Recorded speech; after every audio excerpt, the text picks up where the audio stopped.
My name is Dr. Mike Murphy. I'm an assistant professor of computer science and information systems at Coastal Carolina University. In this lecture, I will continue the discussion of virtual memory by discussing paging performance and introducing demand paging, copy on write, memory mapped files, and shared libraries.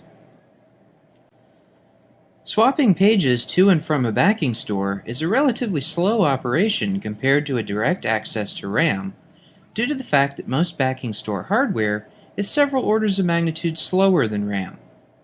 Whenever a page fault occurs, the memory access that triggers the page fault will require more time than a non-faulting memory access. As long as the number of pages swapped out to the backing store is relatively small compared to the total number of pages of memory in the system, the performance cost of page swaps is amortized over all memory accesses. As a result, the average memory access time is increased by only a small amount relative to a system that does not swap out pages. However, if the fraction of memory accesses resulting in page faults becomes too high, the system begins swapping, or thrashing, its memory on most or all memory accesses. This situation typically occurs when memory becomes oversubscribed due to a program bug, and the result is a system that is painfully slow to respond to user input. In some cases, on some systems, the OS may need to be rebooted to recover from a swapping situation. With any paging system, it is necessary to decide on a virtual memory fetch policy, which determines how data are loaded into memory pages for the first time, typically when a program is started. A lazy implementation of page fetching is to use demand paging, which loads a page from the backing store into RAM only when it is actually required. This approach improves the overall responsiveness of the system and increases the degree of multiprogramming at the expense of reducing the initial performance of newly started processes. The main alternative to demand paging is prefetching, which loads some pages into memory before they are actually needed. Prefetching may waste some memory by loading data that will not be used. However, it does improve the startup performance of many software applications. For this reason, prefetching is a fairly common feature of desktop operating systems. When memory is limited, or electrical power is severely limited, a pure demand paging approach to fetching may be appropriate. Pure demand paging does not prefetch any pages, including the text segments of newly started programs.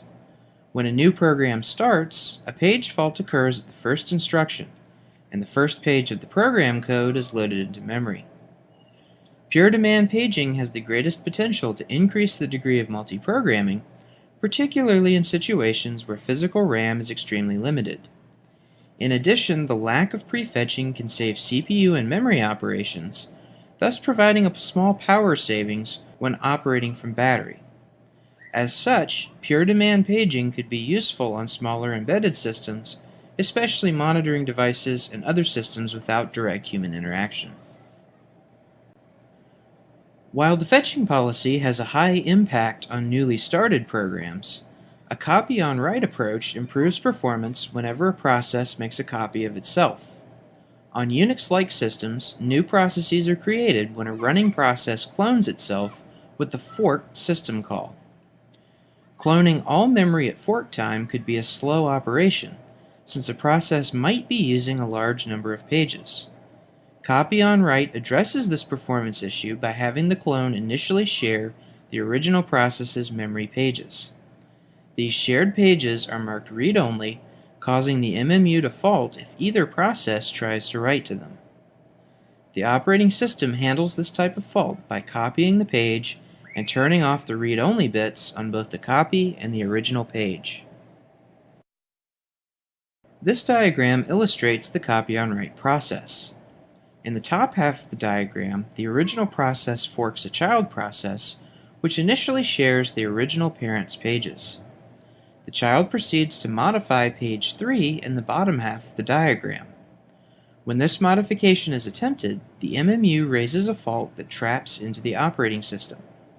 The operating system makes a copy of the corresponding memory frame, gives the copy to the child process, and removes the read-only setting on both the original and clone page. The child's page is then updated with the modified value from the memory write, and normal process execution resumes.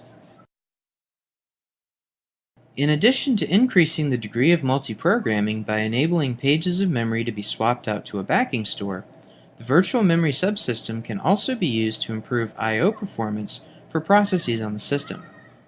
When programs request I/O from persistent storage devices, these requests generally take a significant amount of time to fulfill due to the relatively slow speed of the persistent storage device.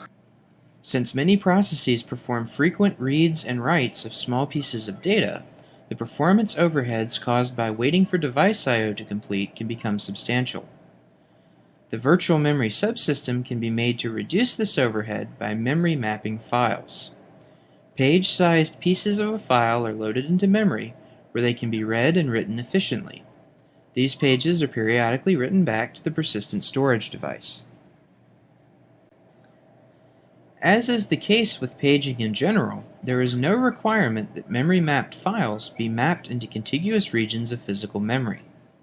Logical addressing is used to present an ordered, contiguous, logical view of the file to the process.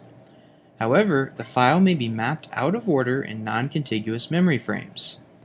Although the file will be put back in order when it is stored to disk, the file still might be non-contiguous if the file system is fragmented. To reduce the total amount of memory required by a program, and to make software development easier, certain programming routines are implemented in shared libraries, which can be used by multiple programs on the system. When these libraries are used by a program, they must be made available to the program when it runs. In the simple case, which defeats the memory-saving potential of shared libraries, the compiler may statically link or copy the library into the program executable at compile time. A more efficient approach is for the loader to link the program to the shared library at runtime. On disk, precompiled shared libraries are stored in binary form as shared objects or .so files on Unix. These libraries are called dynamic link libraries, or DLLs, on Windows. Runtime dynamic linking of these shared libraries relies on read-only shared pages that can be used by multiple programs at the same time. Shared libraries are made available to processes by mapping them into the middle of the logical address spaces of each process, between the stack and the heap. These shared objects limit the maximum size to which the stack or heap can grow before running out of space. A situation in which shared library mapping becomes a problem is when virtual machines are implemented on 32-bit hosts.